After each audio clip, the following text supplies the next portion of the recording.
kelasnya ya. Kalau misalnya nggak ada kendala, boleh dibuka teman-teman kameranya ya.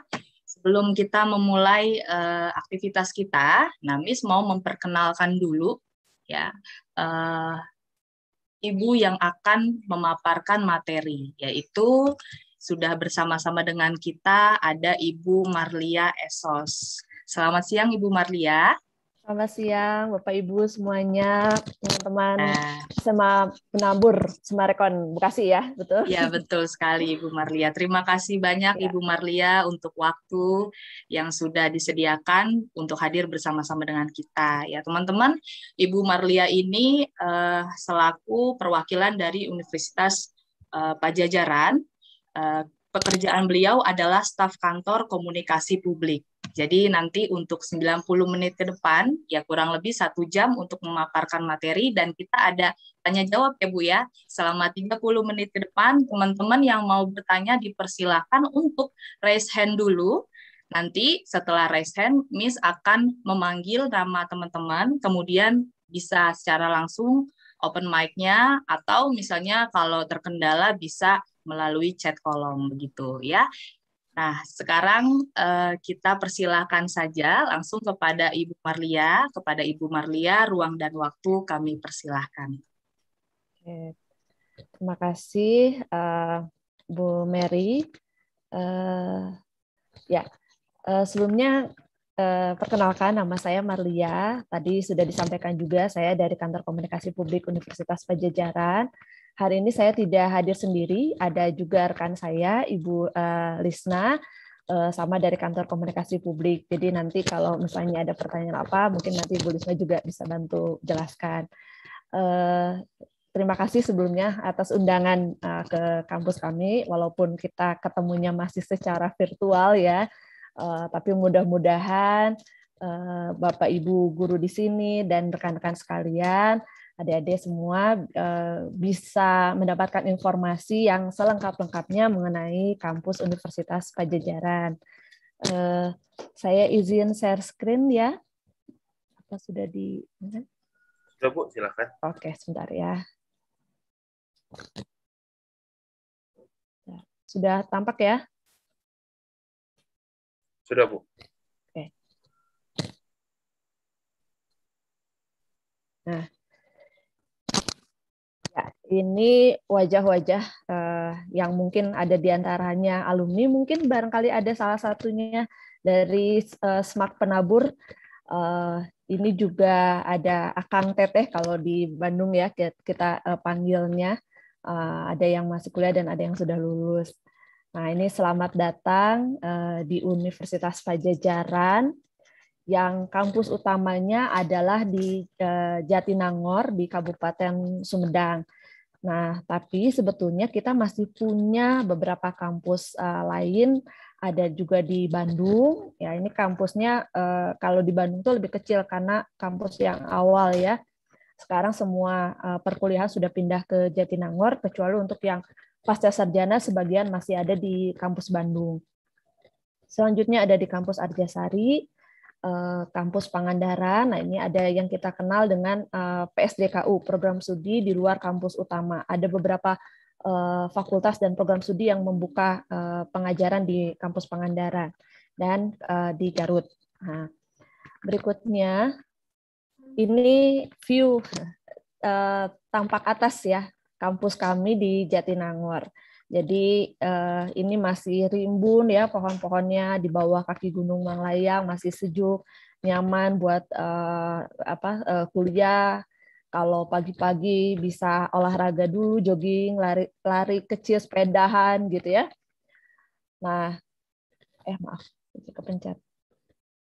Ya. Nah, ini sebagian fasilitas pendukung yang kami punya. Rata-rata setiap kampus ada ya, tapi mungkin ada beberapa keistimewaan bahwa contohnya di Unpad karena kita punya beberapa fakultas kedokteran, ada kedokteran gigi, kedokteran, ada prodi kedokteran hewan. Nah, kita ada fasilitas pendukung rumah sakitnya. Terus ada juga beberapa laboratorium yang Ini khusus di laboratorium sentral, jadi kita bisa pakai bersama-sama. Tapi ada juga pusat pelayanan basic science, itu juga ada ruang-ruang kelas untuk praktikum khusus, macam-macam ya. Jadi di Unpad itu sarana pendukung fasilitas pendidikannya untuk yang akademik dan non-akademik lumayan lengkap. Nah, ini secara gambaran Unpad dalam angka, bahwa kita punya 2.000-an dosen dan 2.000-an tenaga kependidikan, karena lokasi Unpad dan mahasiswanya juga sangat banyak gitu ya, jadi memang membutuhkan SDM yang sangat banyak juga gitu. Nah, adik-adik juga bisa nanti ikut unit kegiatan mahasiswa, ekskul ya, kalau di sekolah kita punya 170-an dari mulai level fakultas hingga universitas. Nah, ini tadi lokasi perkuliahannya tersebar di 37 lokasi, dan ini ada fasilitas asrama juga. Nah, ini gambaran yang tahun 2021 ya, penerimaan mahasiswa barunya.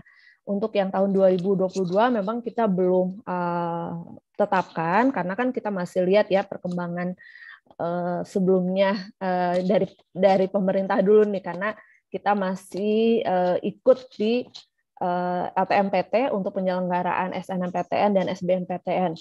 Jadi dipantau terus informasinya, mungkin nanti dari Bapak Ibu Guru BK-nya juga akan disampaikan ya mengenai pola-pola penerimaan nasional. Nah, kita punya SNMPTN, SBMPTN, dan jalur mandiri. Nah, di jalur mandiri ini ada beberapa kategori lagi, ada yang reguler, ada jalur prestasi, dan untuk kelas internasional untuk beberapa program studi. Nanti saya coba jelaskan. Kalau informasi lengkapnya bisa dibukanya di sini ya, smup.unpad.ac.id. Berikutnya, kita sendiri punya 16 fakultas dan 1 sekolah pasca sarjana. Jadi di Unpad lebih banyak fakultas sainteknya sebetulnya. Tapi kalau prodi sosumnya 1 fakultas itu cukup banyak, kecuali fakultas hukum. Kalau fakultas hukum prodinya hanya hukum aja, yang lain beranaknya banyak ya. Dan kita punya dari mulai D4 sampai S3. D4 itu sarjana terapan ya, jadi mungkin kalau SMA ada SMK-nya, nah kita juga punya yang model vokasinya itu di D4. Ini fakultas-fakultasnya. Nah, ini informasi fakultas bisa juga diakses di website Unpad. Nah, ini kurang lebih untuk S1-nya ya, saya coba sampaikan. Kita punya tadi Fakultas Hukum, ada prodinya Ilmu Hukum. Fakultas Ekonomi dan Bisnis, ada Akuntansi, Ekonomi Pembangunan, Manajemen, Ekonomi Islam, dan Bisnis Digital. Nah, yang dibintangin ini adalah program studi yang ada kelas internasionalnya untuk di tahun 2021. Saya belum tahu untuk yang tahun 2022, apakah tetap atau bisa jadi bertambah. Yang FK kita punya kedokteran dan kedokteran hewan. Nah, ini MIPA, jadi ada beberapa basic science-nya, tapi ada juga turunannya. Ini khusus yang terakhir nih, yang paling baru, ilmu aktuaria. Ini ternyata peminatannya cukup tinggi ya, rata-rata di hampir semua perguruan tinggi yang ada ilmu aktuaria, kayaknya lagi hits ya ilmu aktuaria ini. Nah, ini Fakultas Pertanian, kita punya agroteknologi sama agribisnis, kedokteran gigi. Nah, ini FISIP. Di FISIP itu banyak sekali program studinya. Dan di sini ada administrasi bisnis PSDKU Pangandaran. Nah, tadi kan saya udah jelasin ya, kalau di Unpad ada punya kampus juga di Pangandaran. Nah, ini salah satu program studi yang membuka perkuliahan di kampus Pangandaran.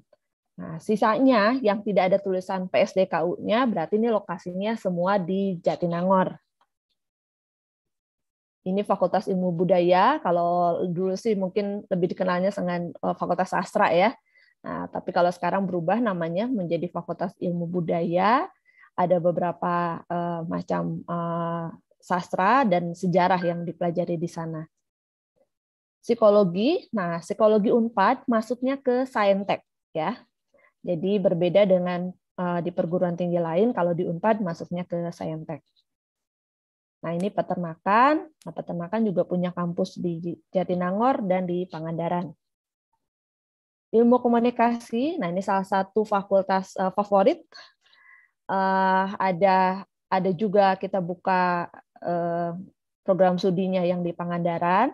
Nah, ini ada kekhasannya. Biasanya kalau untuk program studi yang buka kampus di Pangandaran, biasanya ada muatan tambahan, khususnya berkenaan dengan pariwisata, ya, karena kita tahu kan daerah Pangandaran daerah wisata. Jadi kita juga sesuaikan sama program pariwisata di Pangandaran.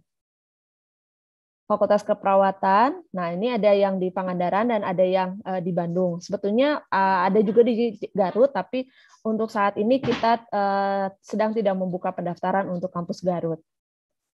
Nah, ini Perikanan dan Ilmu Kelautan, kita juga buka sama di Pangandaran untuk program studi perikanan. Ada lagi Fakultas Teknologi Industri Pertanian. Nah, tadi kan ada pertaniannya. Nah, ini ada Teknologi Industri Pertanian. Jadi kalau tadi kita berbicara dari hulunya, nah ini kita berbicara dengan hilirnya. Pengolahannya seperti apa, teknologinya bagaimana, gitu ya. Banyak hal-hal yang menarik nih, yang bisa dipelajari di FTIP ini. Fakultas Farmasi, nah ini juga ada kelas internasional. Selanjutnya teknik geologi juga sama, ada kelas internasional. Kalau dulu di Fakultas Teknik Geologi itu kesannya fakultas yang cowok banget gitu ya. Padahal sekarang itu peminat perempuannya banyak sekali. Bahkan sudah 2 periode ini dekannya adalah perempuan. Jadi di sini banyak perempuan-perempuan perkasa kalau saya bilang gitu ya. Kenapa? Karena kalau di teknik geologi itu kan banyak yang kegiatannya outdoor ya. Cuma sayang sekali nih karena lagi pandemi, jadi eksplorasinya tidak sebanyak tahun-tahun dulu ya. Tapi mudah-mudahan pandeminya cepat selesai, jadi bisa lebih banyak yang dieksplor. Nah, ini sedikit data mengenai SNMPTN 2021. Jadi Universitas Padjadjaran ini menjadi kampus dengan peminat terbanyak ya, tapi tidak usah jadi minder gitu dengan banyaknya saingan karena kan program studinya juga banyak banget. Nah, ini juga ada beberapa program studi yang masuk ke terketat secara nasional, mau saintek maupun sosial humaniora. Ya, jadi yang mau pilih-pilih ke program studi ini mungkin bisa berpikir ulang apakah siap bersaing ya dengan se-Indonesia dengan keketatan yang cukup tinggi.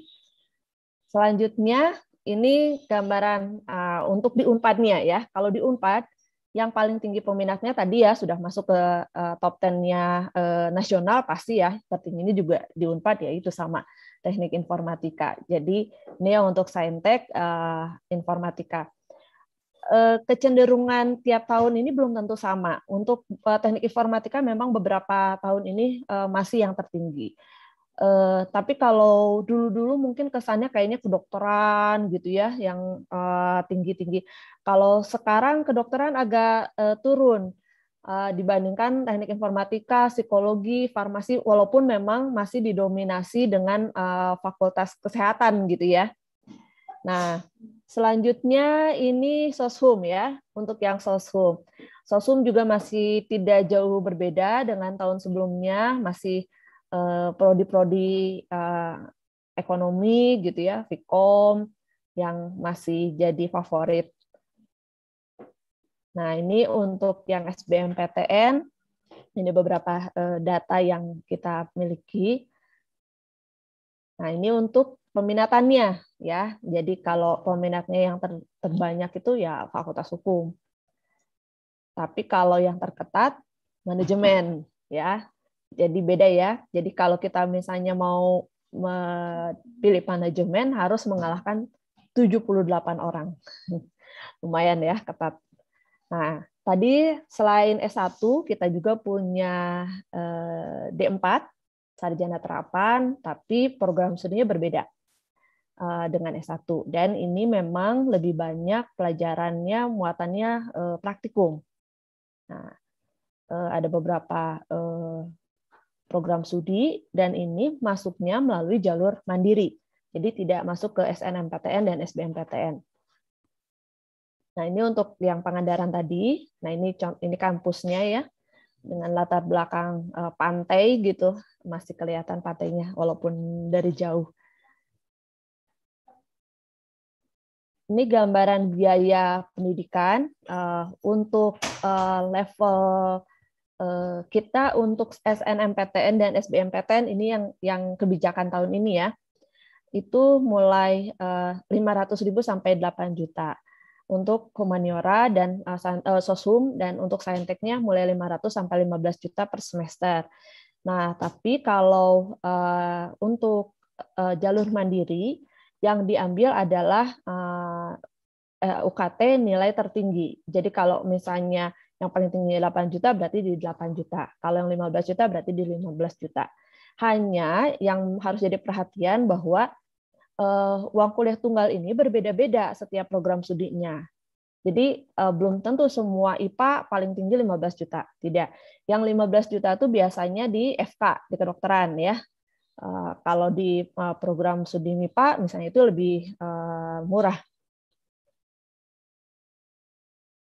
Nah, ini selain kita juga punya beasiswa, mungkin bisa sudah dapat informasi juga mengenai program KIPK ya, atau Indonesia Pintar dari pemerintah untuk mahasiswa KIPK. Kita juga banyak sekali dari instansi yang memberikan beasiswa dari biaya CSR-nya mungkin ya, itu mau dari pemerintah maupun non pemerintah. Nah, ini kalau beasiswa semacam ini biasanya baru bisa diperoleh ketika sudah memiliki IPK atau sudah di semester 3. Ini sedikit alumni yang mungkin adik-adik atau Bapak Ibu sudah kenal. Banyak yang sudah jauh bertambah ya tentu saja.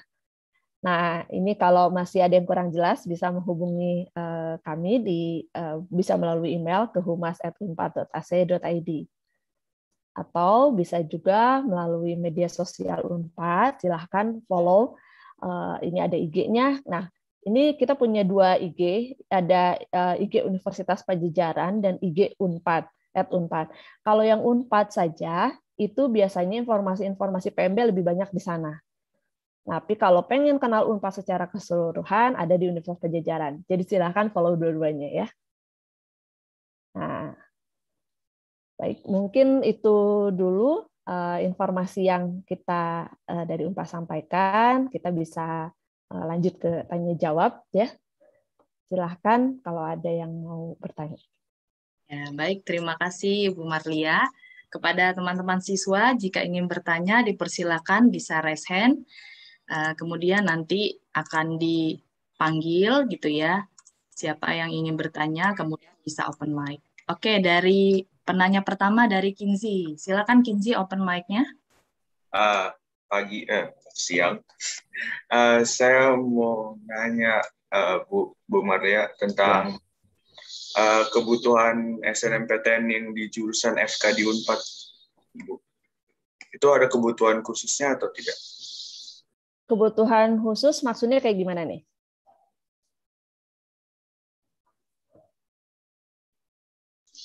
Kayak sertifikat begitu, Miss, atau prestasi atau apa? Kayak begitu, Miss. Oke. Jadi kalau tadi saya refresh dulu ya. Kan kita punya 3 jalur penerimaan. Ada SNMPTN, SBMPTN, dan jalur mandiri. Nah, di nilai SNMPTN itu kan penilaiannya berdasarkan nilai rapot ya. Nilai rapot yang diambil itu tentu saja bukan ya semua diambil nilainya, tapi ada muatan-muatan yang harus diperhatikan untuk program studi yang dipilih. Jadi ada nilai-nilai yang lebih bobotnya lebih tinggi ya. Contohnya misalnya kalau kita mau ke FK, mau ke kedokteran, nilai biologi, nilai matematika, kimia, nah itu harus lebih tinggi daripada nilai fisika misalnya gitu ya. Nah, itu yang harus jadi pertimbangan. Terus kalau kita masuknya melalui jalur prestasi, ya tentu saja prestasi-prestasi pendukung yang sangat berhubungan dengan kedokteran itu lebih baik. Misalnya pernah menjadi juara OSN misalnya gitu ya. Itu menjadi pertimbangan kami juga. Ada yang non akademik itu pun masih kita pertimbangkan. Kalau di SBMPTN karena penilaian UTBK itu juga sama, ada pembobotan juga. Tapi detailnya saya tidak bisa jelaskan karena biasanya itu rahasia dapur lah gitu ya. Jadi biasanya ditentukan oleh tim seleksinya. Tapi gambarannya seperti itu. Jadi kalau pengen ke program studi kedokteran, berarti kita harus siapkan ada muatan-muatan yang nilainya jauh lebih diperhatikan dibandingkan nilai yang lain. Kurang lebih seperti itu ya. Ya, silahkan. Barangkali ada lagi? Ya. Atau masih belum puas? Sudah menjawab, Kinzi? Oke, siap. Saya tunggu di kedokteran. Amin. Iya. Ya dong. Semangat ya, harus optimis. Silahkan. Pak, ada lagi teman-teman yang ingin bertanya, dipersilahkan. Mumpung ada nih ya, Ibu Marlia yang bisa menjawab rasa penasaran teman-teman gitu ya, mengenai profil Universitas Padjadjaran gitu. Kebetulan waktu saya SMA juga Bu, saya kunjungan ke kampusnya itu salah satunya ke Jatinangor Universitas Padjadjaran. Di situ senang banget bisa lihat Unpad, di mana punya, kalau nggak salah ada aulanya gede banget. Oh iya. Lingkungan alamnya yang asri banget Bu. Iya. Bagus banget. Terus sayang banget ya nih kalau nggak lagi pandemi kita bisa keliling kampus nih. Oke, ini ada satu penanya dari guru, yaitu Pak Lambok. Silakan Pak Lambok. Pak Lambok, ya silakan Pak. Ya, terima kasih Miss Leni. Selamat siang Ibu Marlia. Selamat siang. Ya, mungkin sekadar informasi, saya juga dulu pas ngapalin ngambil Unpad tapi nggak lulus gitu ya. Tadi saya tertarik. Pascanya aja Pak. Tadi tertarik yang teknik elektro karena memang saya kayak basicnya di sana gitu. Kira-kira di Unpad ada nggak ya? Karena saya ini kan basicnya jadi pendidikan, cuman pengen mengambil yang elektronya, mungkinkah bisa gitu? Atau ada semacam kayak peralihan dari SPD-nya juga saya bisa ngambil ST-nya gitu. Seperti itu, Maria. Terima kasih. Iya, di Unpad ada S1 Teknik Elektro, ada. Tapi hanya untuk dari lulusan SMA ya, tidak untuk program lanjutan. Jadi kalau di kita kan ada S1 dan D4 ya. Nah, S1 dari D4 ini pun fokusnya dari lulusan SMA dan sederajat. Jadi bukan lanjutan dari D3 misalnya seperti itu. Jadi kalau misalnya Bapak mau ngambil yang S1, ya mohon maaf, kami tidak ada program itu. Kalau istilahnya tuh kan alih jenjang. Jadi ini saya cerita sedikit ya Pak. Dulu tuh kita punya program, mungkin lebih kenalnya ekstensi ya. Nah, tapi sebenarnya istilah itu tuh salah kaprah. Karena kan kalau tadi ada jalur vokasi dan ada jalur akademik kan harusnya linier gitu. Tapi kalau sudah ngambil S1-nya terapan, itu bisa ngambil ke magister. Magister juga ada dua macam sebenarnya, magister terapan dan magister yang akademik gitu ya, yang reguler. Tapi masih memungkinkan untuk menerima dari jalur S1 terapan. Kurang lebih seperti itu, Pak. Gitu. Iya. Barangkali ada lagi. Iya, sama-sama Ibu, Bapak. Ya, sudah menjawab ya Pak Lambok. Ada lagi teman-teman di antara teman-teman yang ingin bertanya? Mau nanya juga nih Bu, untuk belajarnya kita masih online atau bagaimana sistemnya Bu di sana? Ya, sebenarnya mulai tahun akademik 2021 itu kita mencanangkan hybrid learning gitu ya. ada dua pola, ada luring dan daring. Tapi ya kembali lagi ya, namanya pandemi kan agak unpredictable gitu, agak susah kita perkirakan. Kemarin sudah mau turun, ternyata naiknya lebih tajam gitu. Jadi ya kami masih menyesuaikan dengan kondisi itu. Untuk beberapa program studi ya yang membutuhkan praktikum khusus, tapi itu biasanya levelnya tidak untuk S1. Kalau S1 hampir semuanya masih masih daring. Nanti ya mudah-mudahan kalau semester berikutnya akhir tahun ini sudah jauh lebih baik, bisa jadi semester depan kita sudah mulai luring lagi gitu. Iya, berarti mengikuti kebijakan pemerintah juga. Betul. Ya apalagi kalau perguruan tinggi kan datangnya se-Indonesia ya. Mungkin yang di Jawa Barat tingkat pandeminya sudah turun, tapi di luar Jawa masih tinggi kan khawatir ya. Jadi ya kita masih wait and see lah. Terima kasih, Bu. Ini ada satu penanya lagi dari siswa. Silakan Valerie, open mic-nya. Dulu kakak kelas saya bilang kalau Unpad itu hanya menerima pendaftar dengan pilihan pertama aja. Itu benar nggak sih, Bu? Oke. Valerie ada cita-cita masuk ke Unpad? Iya. Mau pilih prodi apa? Sebenarnya pengennya teknologi pangan sih kalau bisa. Teknologi pangan, oke. Nah, ini saya cerita sedikit ya. Tadi teman-teman udah lihat kan, ada keketatan Unpad, ada peminat terbanyak gitu ya. Nah, kami sih sebenarnya maunya sih dari semua yang milih Unpad, tapi karena pilihan kesatunya saja sudah peminatnya cukup tinggi, akhirnya pilihan kedua itu jarang kita lihat lagi gitu. Kenapa? Kan kalau yang pilihnya ke satu kan sudah jadi prioritas ya. Otomatis kan mereka lebih pede pilih Unpad, lebih yakin memilih Unpad dibandingkan pilihan kedua, ketiga. Nggak ada ketiga ya, sekarang mah kedua gitu.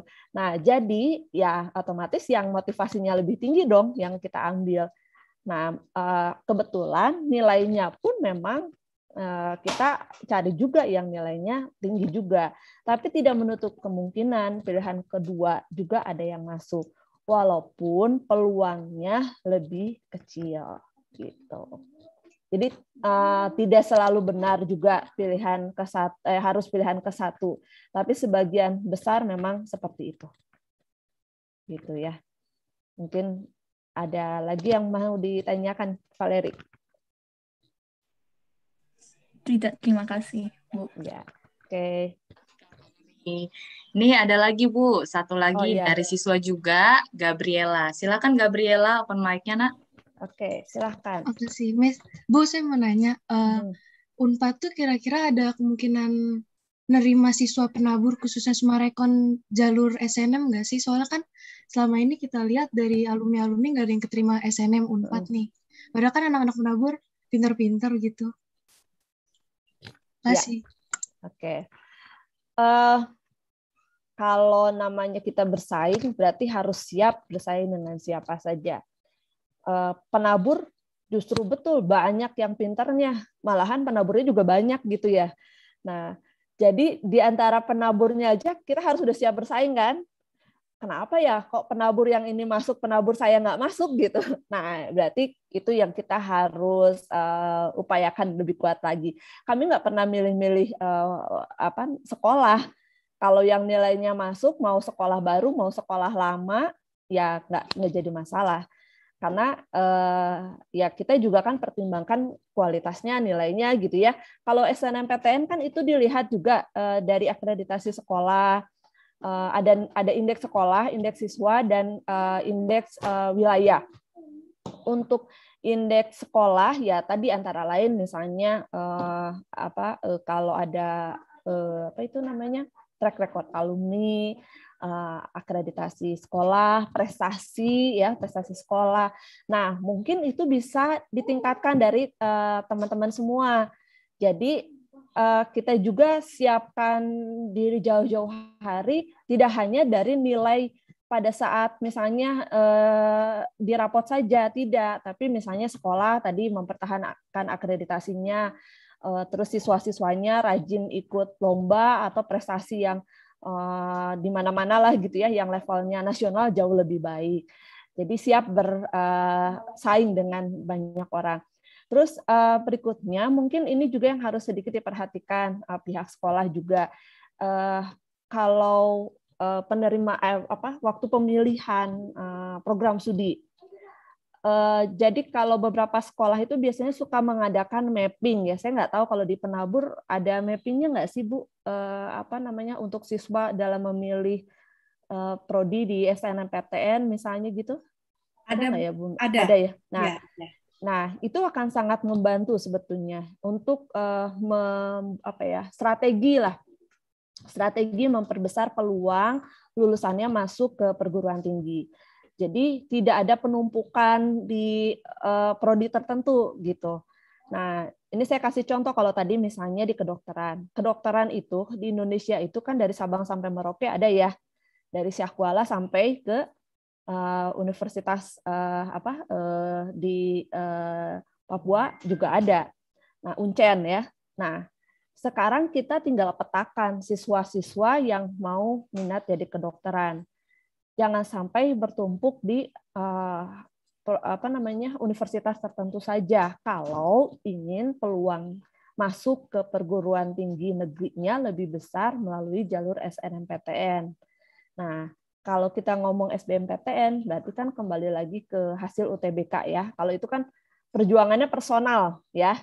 Tapi ketika ngomong SNMPTN, yang berjuang itu tidak hanya siswanya, tapi sekolahnya juga mempertahankan akreditasi, misalnya memotivasi siswa untuk tetap berprestasi di berbagai event. Itu sangat luar biasa. Karena ya sekarang gini ya, penabur aja tadi kan sudah dibilang pintar-pintar betul. Penabur juga banyak kan dari di Bekasi ada berapa penabur ya Bu ya? Ada lebih dari 3 Bu. 3. Nah, di antara 3 penabur aja kayaknya sudah persaingannya cukup ketat gitu ya. Jadi mudah-mudahan di tahun depan ada nih yang masuk dari penabur Bekasi ya, dari Sumarekon. Mudah-mudahan jadi pembuka generasi-generasi berikutnya untuk masuk ke Unpad. Nah, ini saya sarankan dari sekarang ya itu cari peluangnya, cari informasi mengenai program studinya lebih ini lagi ya, lebih aktif lagi gitu. Nah, mungkin nanti ada teman-teman yang kalau dulu nggak kepikiran masuk ke prodi ini, bisa jadi itu peluangnya ada di situ. Gitu. Mungkin dari Bu Lisna ada yang mau ditambahkan nih, cara masuk supaya lebih banyak yang masuk ke Unpad nih dari penabur.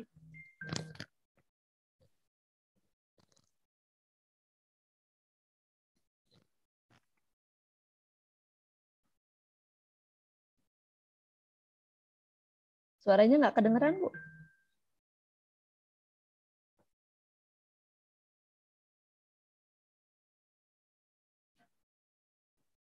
Nggak kedengeran ya, Bu ya? Mungkin audionya belum join kali ya, Bu. Oh coba. Iya. Coba. Diklik mic-nya dulu, Bu. Mic-nya diklik. Baru diklik lagi, Bu. Join audio. Oh, masih ada gangguan sepertinya. Oh, nggak bisa. Atau mungkin bisa keluar, nanti masuk lagi, Bu Lisna ya. Mudah-mudahan bisa setelah ini. Oke. Ya, kita lanjutkan aja ya. Nanti biar Bu Lisna coba dulu. Mudah-mudahan nanti bisa ikut diskusi. Kurang lebih seperti itu, Gabriela. Mudah-mudahan tahun berikutnya, tahun selanjutnya banyak ya yang masuk nih dari penabur Sumarekon ya. Ya, sudah menjawab ya Gabriela? Sudah, Miss. Oke, terima kasih Gabriela untuk pertanyaannya. Kemudian Bu, ini ada pertanyaan titipan nih di kolom chatnya nih ya. Oh iya. Pertanyaannya adalah memungkinkan nggak Bu kira-kira untuk siswa memilih gitu ya prodi yang lintas jurusan, misalnya anak IPA milihnya jurusan akuntansi kayak gitu Bu, atau sebaliknya gitu mungkin anak IPS milih yang prodinya yang bagian IPA gitu. Kira-kira bisa nggak ya Bu? Oke. Untuk di senam PTN sih tidak disarankan untuk lintas jurusan. Karena ya tadi penilaiannya kan berbasiskan rapot ya. Jadi kalau rapot ya kita nilainya ya kasihan dong kalau yang dari IPS dari IPA ke IPS atau kalau dari IPA ke IPS masih memungkinkan, tapi kalau IPS ke IPA berat ya. Terus satu lagi, ini juga yang harusnya jadi pertimbangan kalau ada apa namanya untuk beberapa program studi ya, itu memang sudah strict, tidak bisa misalnya dari IPS masuk ke IPA-nya sudah jelas, kayak kedokteran dia pasti hanya menerima IPA saja gitu. Nah itu juga mungkin yang harus diperhatikan. Kalau lintas jurusan untuk di SBMPTN juga sama. Jadi ada persyaratan kalau kita buka di LTMPT, kalau kita klik daftar PTN, ada daftar prodi, di situ ada penjelasan jurusan apa saja yang bisa yang diperbolehkan untuk masuk ke jurusan ke program studi tersebut. Ya, itu bisa jadi gambaran. Jadi tidak semua program studi menerima dari jurusan IPA atau IPS-nya misalnya, yang untuk yang lintas jurusan ya. Kurang lebih seperti itu. Oh, ini juga ada yang kirim chat ke saya. Siapa ya ini? Aduh, kok nggak klik ya? Menanyakan beasiswa. Ada tanya tentang beasiswa full atau tidak. Nah, ini saya jelaskan ya. Tadi kan beasiswa sudah disampaikan. Kalau untuk yang siswa yang kurang mampu, saya sarankan dari sekarang mendaftar KIPK.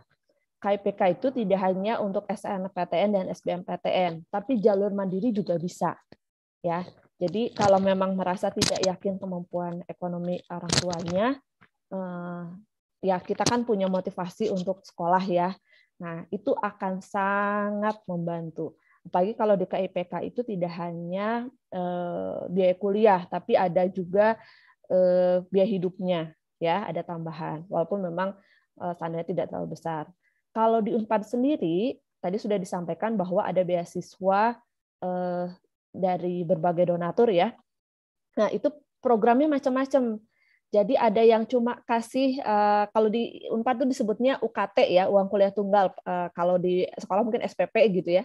Nah, ada yang pembayaran UKT-nya itu dibiayai. Jadi dari awal, biasanya bukan dari awal masuk. Tapi kalau ini kan Bekasi kan masuknya Jawa Barat ya.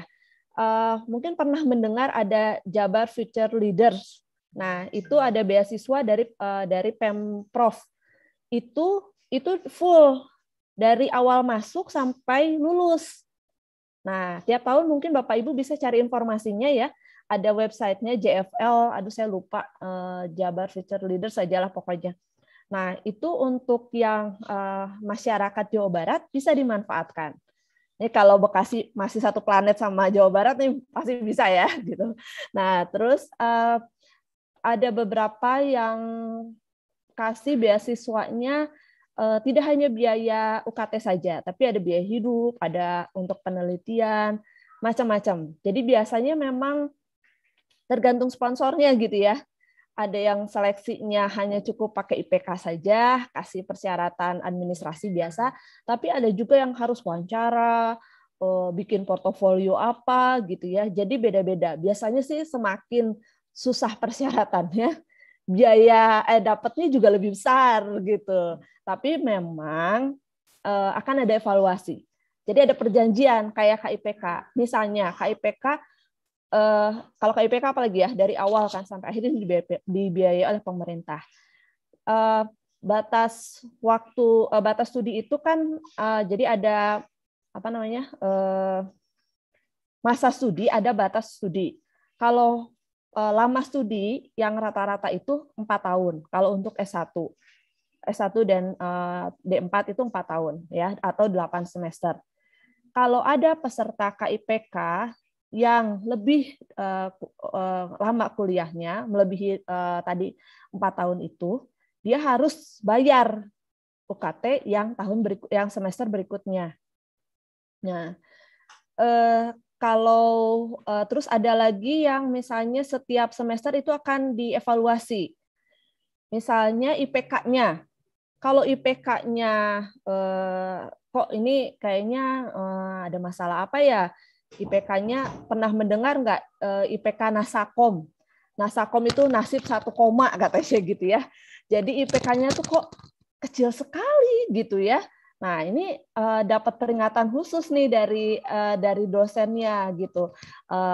Ada apa? Ada masalah apa? Ini padahal biayanya sudah dibantu misalnya gitu ya. Nah, itu akan dievaluasi, dan kalau sampai berturut-turut, saya lupa berapa semester berturut-turut kondisinya masih sama, itu akan dipertimbangkan pembiayaan KIPK-nya. Bisa jadi dianulir gitu. Makanya kita harus bertanggung jawab ya sama pemberian beasiswa tersebut, karena beasiswa itu kan tidak sembarangan orang yang dikasih ya. Kita harus tampilkan bahwa memang kita itu layak lah gitu ya. Jadi beasiswa itu tidak selalu beasiswa yang untuk tidak mampu sebetulnya. Ada juga beasiswa prestatif yang menunjukkan dari prestasinya. Nah, itu yang mungkin kalian bisa dapat dari situ. Oke. Ini masih ada ya Bu ya yang tanya juga nih ke saya langsung. Ini saya sekalian bacakan juga ya mengenai jurusan aktuaria. Nah, ini kan apakah ketika pendaftaran tergolong langsung aktuaria atau jurusan matematika dulu, baru setelah beberapa semester penjurusan ke aktuaria? Ini dari Hizkia. Ini langsung ya, jadi karena kita punya program studinya khusus aktuaria, S1 aktuaria, maka akan langsung ke prodi S1 aktuaria, jadi nggak ke matematika dulu. Terus ada juga untuk ilmu kedokteran, apakah ada program partnership ke luar negeri double degree? Ada, tapi tidak melalui jalur reguler. Jadi kita punya kerjasama dengan UKM Malaysia, Universitas Kebangsaan Malaysia. Kita punya program double degree. Jadi nanti ada kuliahnya yang di Indonesia dan ada kuliahnya yang di Malaysia. Tapi karena kalau sekarang lagi pandemi ya semuanya daring gitu ya. Tapi nanti dapat sertifikatnya, dapat ijazahnya itu double dari Unpad dan dari Malaysia. Nah, kalau informasi itu bisa nanti langsung berhubungan dengan Fakultas Kedokteran, karena itu program kerjasama khusus ya, jadi tidak dibuka secara reguler melalui jalur SMUP. Terus ada juga pertanyaan dari siapa ya ini ya, mengenai presentase penerimaan dari Ezra, presentasi penerimaan tiap jalur tadi berlaku untuk semua PTN atau hanya di Unpad saja? Kalau tadi saya sampaikan di Unpad saja, tapi bisa jadi ada beberapa PTN yang prosentasenya sama. Terus ada lagi dari Senan. Saya bertanya kalau ingin masuk cosmetic science harus ambil prodi apa ya? Maksudnya cosmetic science gimana ya? Ilmu kosmetik kalau di Unpad kayaknya tidak ada yang spesifik tentang cosmetic science ya. Tadi mungkin kalau dilihat di presentasi saya, program studinya ada apa saja, nanti mungkin bisa juga buka lagi di website unpad.ac.id. Nah, oke, mungkin ada lagi yang mau tanya langsung, silahkan. Iya Bu, menyambung yang tadi sebenarnya yang KIP itu gitu ya, yang kalau saya pribadi kan yang dari Jakarta itu sepengetahuan saya KIP itu adalah lanjutan dari KJP. Ketika dia nanti udah terdaftar KJP di SMA, kemudian dia melanjutkan untuk KIP. Seperti itu Bu. Nah kalau misalnya seandainya dia nggak terdaftar KJP atau kalau di Jawa Barat tadi yang Ibu sampaikan Jabar Future Leader, apakah bisa memulainya pas baru masuk, baru dimulai, itu bisa nggak ya Bu? kalau dimulainya pas sudah masuk di Unpad ya nggak bisa. Jadi pendaftaran KIPK itu disaringnya dari sebelum mendaftar ke perguruan tinggi.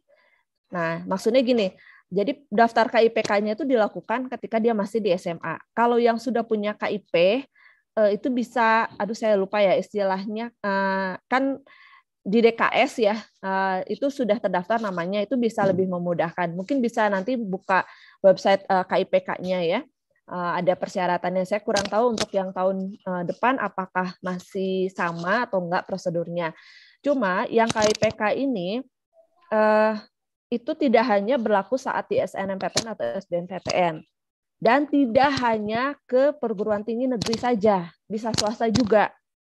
Jadi kalau yang mohon maaf kalau misalnya ada yang di sini di antara adik-adik semua yang status perekonomiannya misalnya kurang, saya sarankan dari sekarang cari informasi tentang KIPK, mendaftar. Dari yang sudah punya KIPK itu bisa daftar di KIPK, yang sudah punya KIP bisa daftar di KIPK. Nah, nanti prosedurnya itu nanti juga ada yang harus disampaikan oleh pihak sekolahnya. Saya lupa ya apa ya, ada semacam rekomendasi atau gimana. Nah, karena kalau kita kan dikasih kuota ya, Bu ya. Kuota di Unpad itu kan walaupun sebenarnya kuotanya ribuan, tapi ya yang mau daftar juga kan banyak banget gitu. Nah, itu kita akan verifikasi lagi. Jadi kan KIPK itu ada persyaratan-persyaratannya. Jadi tidak hanya dari sisi ekonomi, tapi ada prestasinya juga. Terus misalnya mata pencaharian orang tua, dari kondisi perekonomian keluarga itu ada persyaratan-persyaratan yang harus dilengkapi.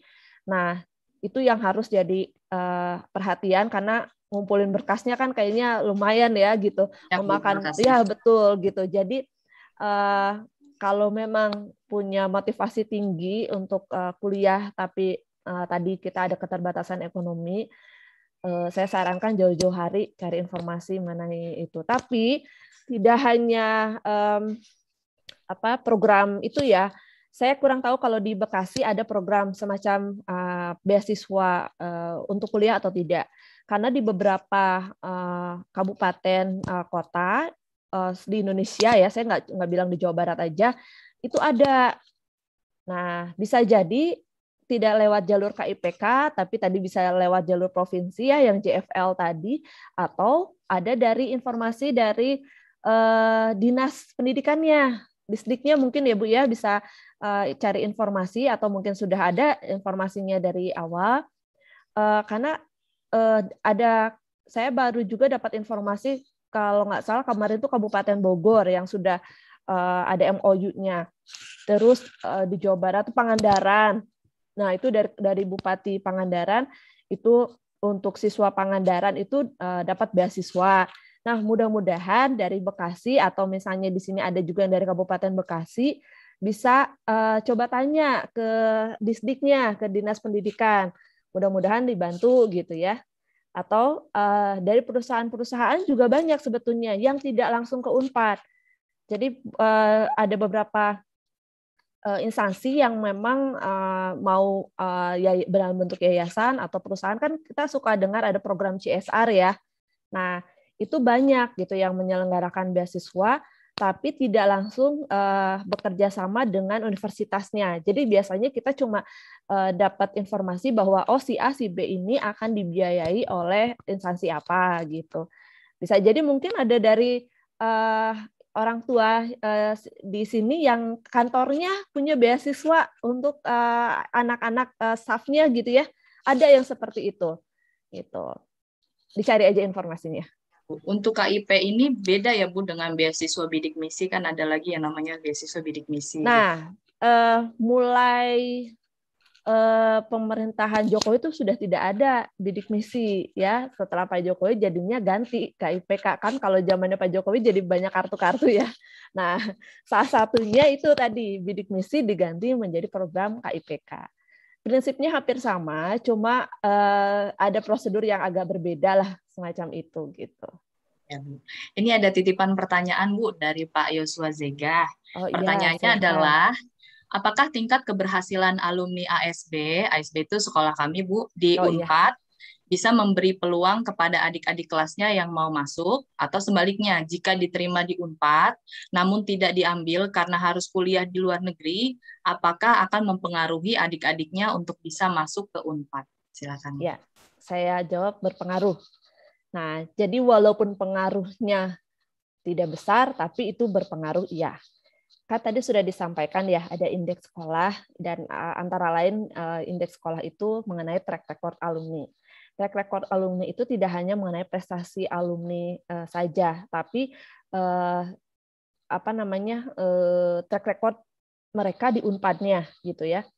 Salah satunya kalau dia prestasinya bagus berarti oh iya nih nggak salah nih ngambil lulusan ASB ini memang anaknya keren-keren karena alumninya juga ternyata di sini banyak yang berprestasi. Nah, itu ngangkat tuh. Tapi sebaliknya kalau misalnya yang DO gitu ya Bu ya, atau yang udah masuk nggak diambil, nah itu justru jadi catatan untuk sekolah. Kayaknya nih dari 10 orang yang diluluskan yang masuk cuma 1, yang 9 nggak jadi diambil. Kan kita yang rugi. Karena tidak bisa membuka pendaftaran lagi. Jadi kalau mengundurkan diri, otomatis kursinya akan tetap kosong. Gitu. Jadi, nah ini saya juga titip ya, karena kan sekarang mungkin karena jalur mandiri itu hampir semua PTN membuka, dan biayanya juga biaya pendaftarannya cukup murah, akhirnya kan semua orang berlomba-lomba. Jadi saya tuh pernah dapat cerita ada satu anak yang dia ikut jalur mandirinya saja gitu ya, itu lebih dari 5 PTN. Belum dia ikut yang swasta ya, yang sekolah yang di perguruan tinggi swasta. Ada juga yang coba-coba ke luar negeri, ada juga. Nah, jadi kayaknya hampir tiap hari dia ikut tes macam-macam ya. Kalau yang ngambilnya dari UTBK sih enak ya, kayaknya tinggal sekali tes, tinggal nunggu hasil UTBK. Tapi ada ini yang ikutan jalur mandiri di mana-mana. Jadi sampai ada yang waktu itu ke Unpad ada yang, Bu saya bentrok sama Undip. Nah itu kan balik lagi. Silahkan aja prioritasnya mau masuk ke Unpad atau ke Undip kan, kalau kita tinggal seperti itu. Nah tapi masalahnya ini ada yang udah lulus terus nggak diambil, ya kan? Betapa banyak orang yang akan menangis karena melihat ada peluang yang disia-siakan, ya kan? Misalnya pasti mungkin kalau misalnya saya yang dikecewakan gitu ya, yang nggak lolos, pasti kan bilangnya udahlah buat aku aja deh kalau kamu nggak mau, kan gitu ya. Tapi kan kita nggak bisa ngebuka lagi. Nah itu kan sayang sekali gitu. Jadi ini masa depan teman-temannya jadi akhirnya daripada dibuang gitu kan, mendingan yakinkan diri sendiri untuk memilih yang memang benar-benar menjadi pilihan kita gitu. Jadi jangan asal mengambil semua peluang tapi tidak diperhatikan dan tidak bertanggung jawab dengan pilihannya gitu. Karena ya tadi ya, masuk perguruan tinggi itu kan persaingannya cukup berat. Sudah dapat ya itu gitu disia-siakan. Oke lah, kita kan namanya coba-coba ya, pengen cari peluang sebanyak-banyaknya, betul. Tapi ya harus bijaksana lah, kalau menurut saya seperti itu. Ya, Gitu. terima kasih Bu. Satu lagi nih Bu, ada penanya dari siswa. Silakan Grace Maria untuk open mic-nya. Oke, silakan Grace. Siang Bu. Ya, siang. Saya mau nanya Bu, yang tadi di PPT yang Ibu jabarin, itu kan ditulis kalau prodi hukum jadi prodi dengan peminat paling banyak di 2021 di SBMPTN. Kalau di tahun-tahun sebelumnya juga sama nggak Bu presentasinya sebanyak itu? Soalnya kalau banyak peminatnya otomatis banyak saingannya gitu kan, Miss? Iya. Kalau hukum memang termasuk yang favorit ya. Jadi nggak ke 1 ya, mungkin kedua, ketiga, keempat gitu tuh. Jadi masih top 10 ya kalau untuk di Unpad. Persaingannya cukup tinggi, dan saya nggak tahu kenapa ya. Ini ternyata sampai tahun ini dominasi Fakultas Hukum dari masyarakat bermarga Sumatera Utara tuh masih banyak gitu ya. Jadi ini sekedar jokes aja gitu ya. Jadi kalau dulu tuh suka dibercandain, kalau di Fakultas Hukum yang namanya Asep tuh kayaknya hebat banget gitu dibandingkan yang punya marganya Saragi gitu ya. Nah, tapi sebetulnya kita terima tuh se-Indonesia loh gitu ya. Nggak karena lihat marganya, tentu saja tidak kan gitu ya.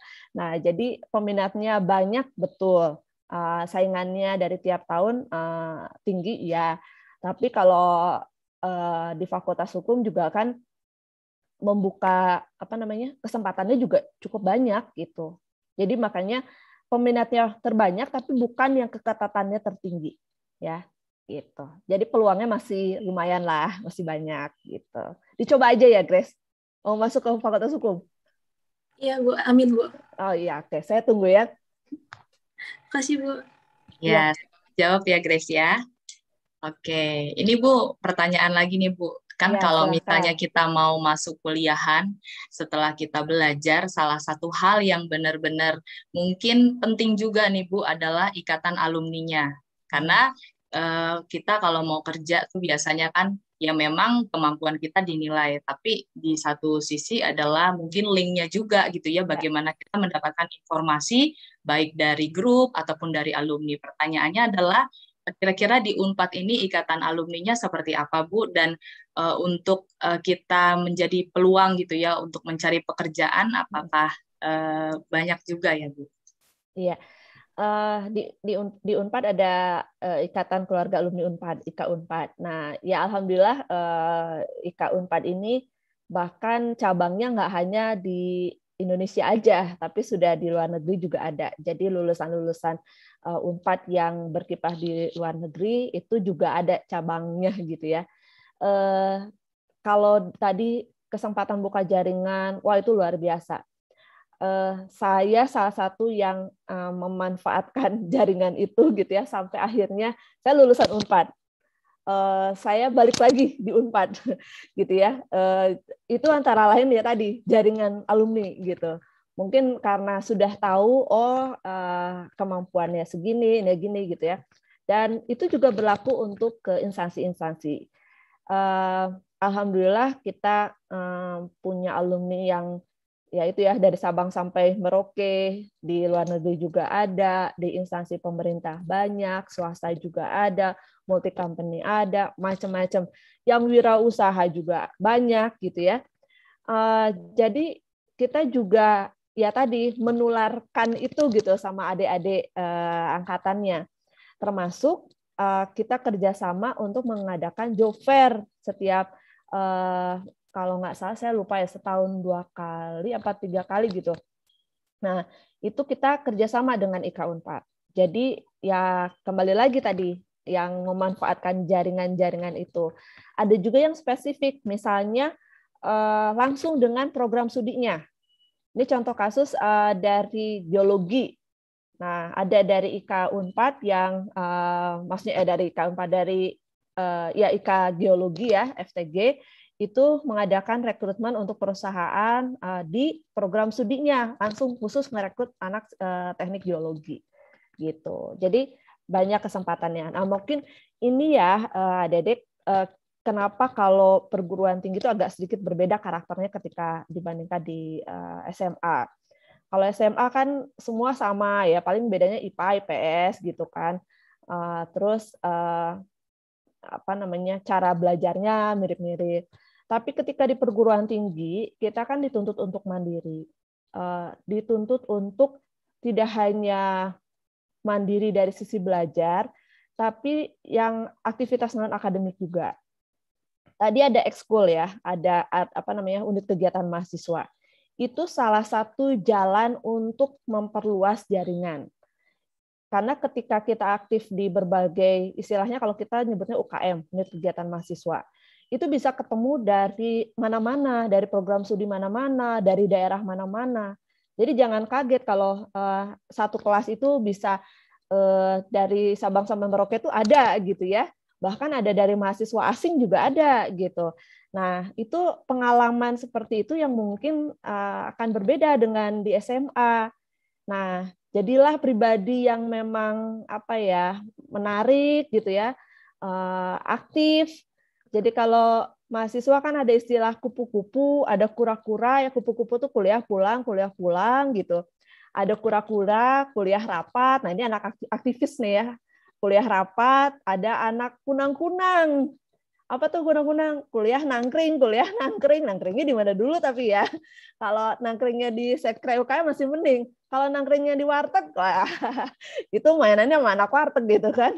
Nah, itu jadi cari aktivitas yang seluas-luasnya.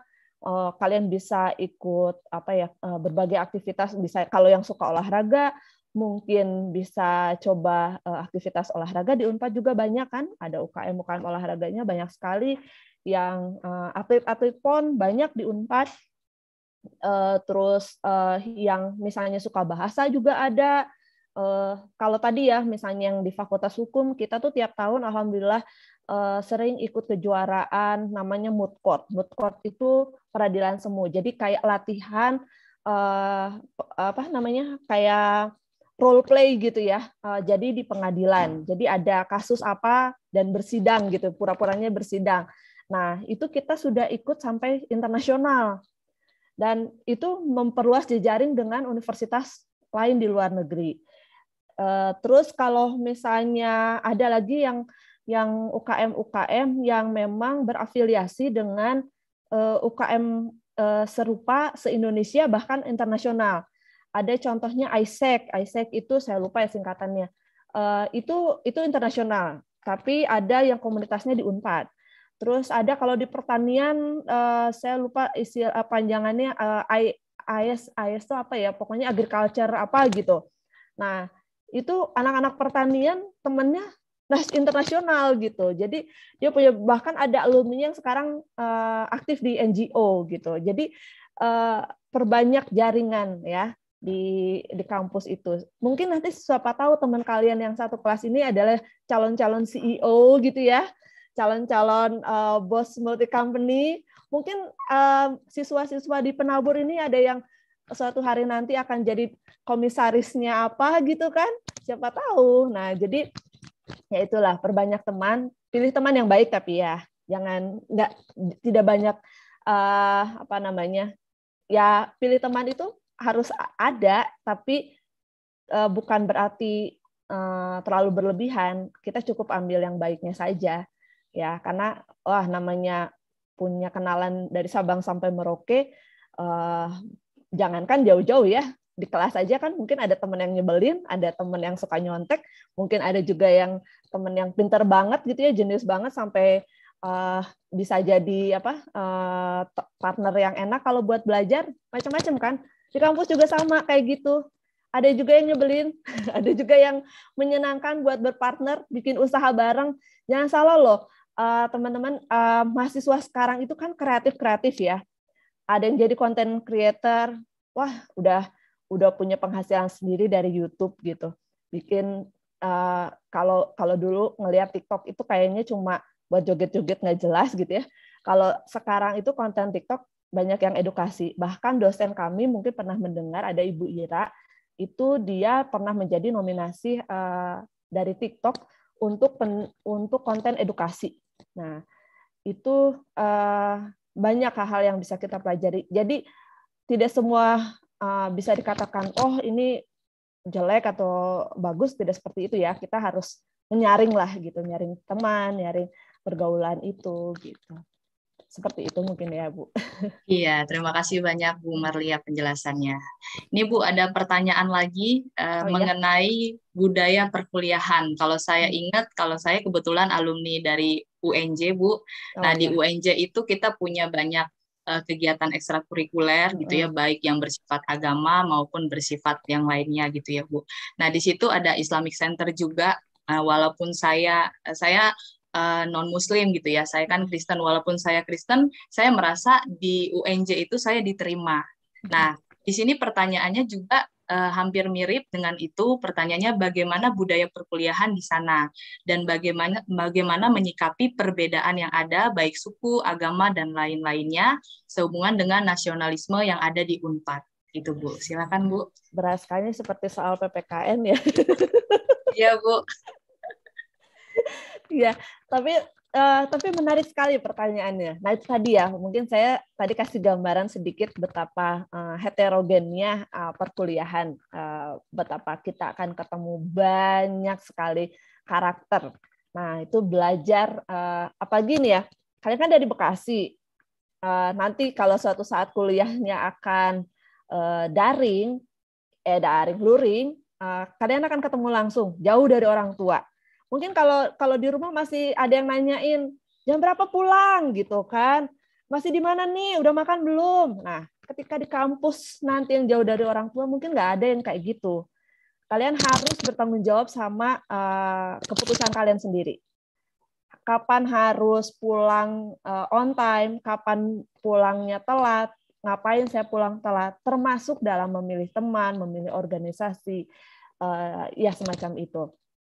Kalau di kita di Unpad untuk yang kalau dari sisi agama itu kita macam-macam ya Bu. Jadi biasanya ada komunitas-komunitasnya sendiri. Jadi kalau saya lupa ya nama istilah untuk yang mahasiswa Kristen itu macam-macam. Jadi, nah kebetulan kan kalau di Jatinangor itu ada beberapa kampus ya. Ada IPDN, ada IPOPIN gitu kan. Nah ada ITB lagi ya sekarang ya. Tetangganya perguruan tingginya banyak. Nah, itu kadang-kadang kita juga mengadakan kegiatan keagamaan bersama.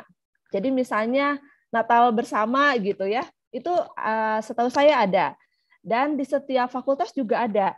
Jadi kebetulan saya dulu lulusan Vkom. Di Vkom itu ada namanya IMKK. IMKK itu kalau nggak salah singkatannya Ikatan Mahasiswa Kristen apa ya satu laginya. Komunikasi gitu apa ya saya lupa. Kaknya satu lagi, tapi ada semacam itu. Rata-rata di tiap fakultas juga ada. Terus kan nanti juga pembelajaran juga kan ada terpisah. Kita masih ada pelajaran agamanya untuk di semester awal. Itu kita datangkan juga ada, maksudnya ada khusus gurunya gitu ya, ada dosen mata kuliah Kristennya. Nah, jadi kalau di sini misalnya ada yang non Islam, itu juga berlaku untuk yang Hindu, untuk yang Buddha itu juga ada. Terus aktivitas kegiatan kampusnya juga banyak ya kalau yang misalnya berhubungan dengan agama. Kalau Islam mungkin ada kegiatan rohisnya gitu ya. Nah, kalau kebetulan sih kalau di Unpad tidak ada gereja, tapi di IPDN ada. Nah, biasanya mereka suka ngadain bareng tuh di situ gitu ya. Atau ke Bandung.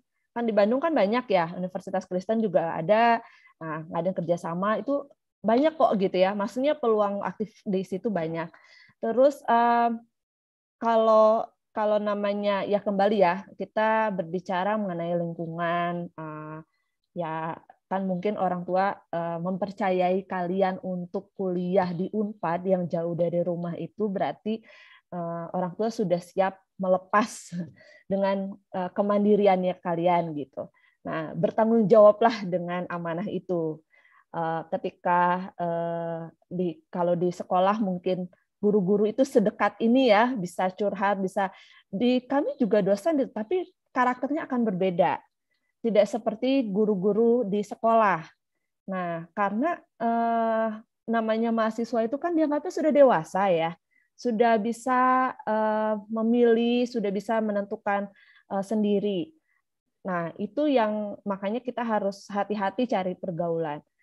Kadang-kadang ada yang memang kalau kebetulan temannya dekat, ya teman dekatnya yang baik itu bisa jadi misalnya jadi anak yang berprestasi, bisa macam-macam. Kalau ketemunya teman aktivis mungkin dia bisa jadi aktif bareng di organisasi. Tapi kalau ketemunya temannya pemalas, ini ada kasus ada yang kecanduan games ya, game online gitu. Nah, tapi di Unpad itu ada karakter yang dia kecanduannya jelek, ada yang kecanduannya baik. Yang kecanduannya baik apa? Jadi prestasi. Jadi dia juara e-sport. Nah, ya kan bisa ini ya, bisa apa namanya kita ambil hikmahnya ya. game online bagus atau jelek? Tergantung kitanya. Mau jadi prestasi atau mau jadi kecanduan sampai kuliah terbengkalai, ya kan? Ya itu kembali lagi ke kitanya. Gitu, kira-kira seperti itu, Bu. Iya. Ini ada juga nih yang ngechat ke saya, apakah di Unpad ada teknik sipil? Tidak ada ya. Tetangga sebelah ada di ITB. Kalau di Unpad tidak ada. Iya, Bu. Sambut dengan yang tadi yang Ibu bilang ada kelompok untuk seperti ekstrakurikulernya, itu saya ingat ada satu teman saya dulu juga namanya Ramli di atas dari saya, dia ketua dari PMK. PMK itu Persekutuan Mahasiswa Kristen di Unpad. Oh, ya, iya. memang di Unpad itu ada Persekutuan Mahasiswa Kristen, dan yang saya tahu ya Bu, itu berjalan gitu ya sampai saat ini. Mungkin betul. Ya, itu tambahan buat teman-teman yang lain yang bertanya-tanya, ada nggak sih komunitas gitu ya, baik agama ataupun dari suku yang lainnya gitu ya. Iya. Itu tadi teman-teman tambahannya. Ada lagi pertanyaannya teman-teman? Silakan. Selain berdasarkan agama gitu ya, lokasi wilayah asal juga ada, Bu. Jadi biasanya, tapi itu bukan masuknya ke kelompok mahasiswa yang resmi gitu ya, tapi ada komunitas-komunitas istilahnya kayak paguyuban gitu ya. Jadi kalau Bekasi khusus alumni Bekasi gitu, alumni dari Riau ada. Kalau dulu tuh ya zaman masih kuliahnya offline, itu kalau yang dari Padang itu suka ada tiap tahun tuh acara mudik Basamo. Jadi mereka charter ini bis pulang mudik pas Lebaran, dikelola sama paguyubannya. Itu seneng banget itu. Nah, kebetulan di kita juga ada UKM-nya UPBM, Unit Pecinta Budaya Minang. Nah, itu biasanya dikoordinirnya sama mereka.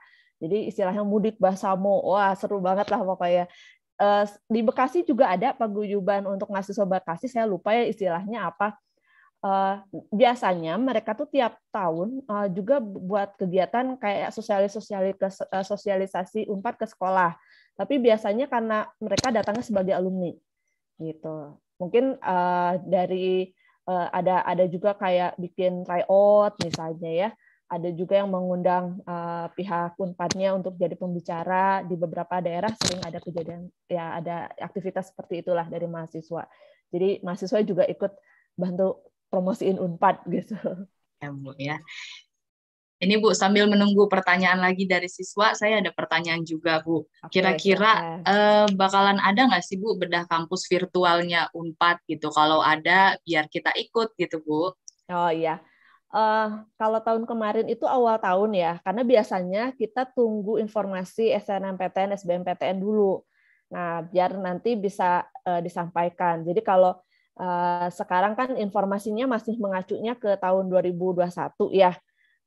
Kalau tahun depan, kalau sudah ada, biasanya informasi SNMPTN, SBMPTN itu kan LTMPT rilisnya akhir tahun. Kalau nggak salah tahun kemarin tuh bulan November, Desember gitulah, menjelang akhir tahun, dan launchingnya di Januari.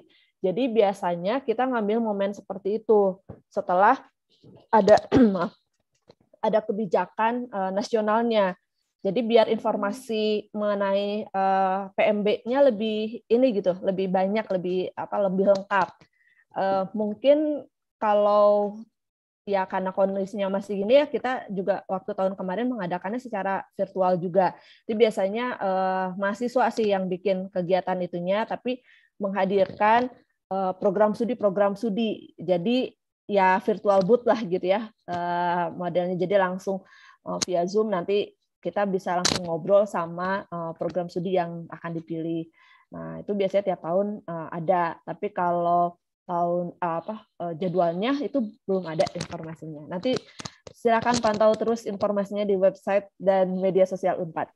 Di-follow terus. Ya, Bu.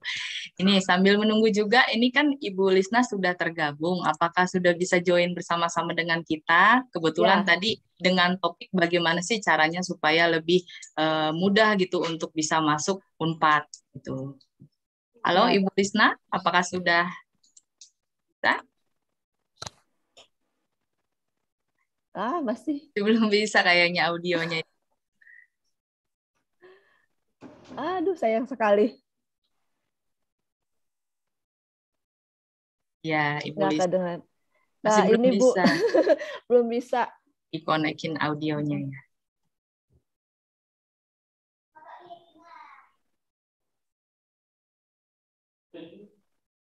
Baik, mungkin nanti jika ada pertanyaan lebih lanjut, teman-teman bisa bertanya melalui Ibu Teti, atau mungkin nanti langsung ke adminnya Unpad gitu ya, kalau misalnya ada pertanyaan yang lebih lanjut yang teman-teman mau tanyakan. Ya, untuk di chat dan juga raise hand-nya, saya lihat sudah tidak ada lagi. Ya, mungkin silakan kalau ada dari ibu bapak gurunya juga, ya. nggak masalah ya. Tadi sudah ada yang mewakili, barangkali ada lagi pertanyaan.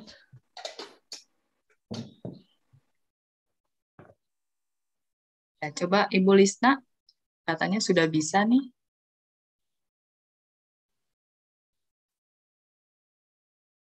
Sudah bisa, Bu? Halo, Bu. Masih Bu, masih belum bisa ternyata. Padahal udah keluar tadi ya Bu ya, terus masuk lagi nggak? Udah ya, ya nggak. Sayang sekali. Ya, Tidak nanti. nanti. Ya, kalau tidak mungkin nanti kalau ada pertanyaan bisa dibantu di kolom chat ya. Sedikit review aja ya Bu ya. Jadi ini kan tiap tahun kita ada informasi itu kadang-kadang mengenai penerimaan mahasiswa baru itu selalu ada yang baru ya.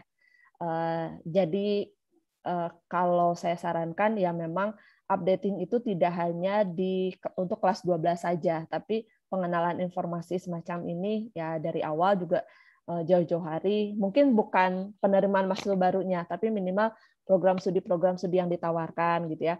Karena kalau kita ngomongin program studi, hampir tiap tahun itu perguruan tinggi rata-rata mengeluarkan program studi yang baru.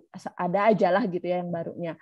Mungkin tahun ini yang nambah di Unpad, tapi bisa jadi tahun depan yang nambahnya di perguruan tinggi yang lain gitu ya. Nah, supaya wawasan siswa juga jadi bertambah.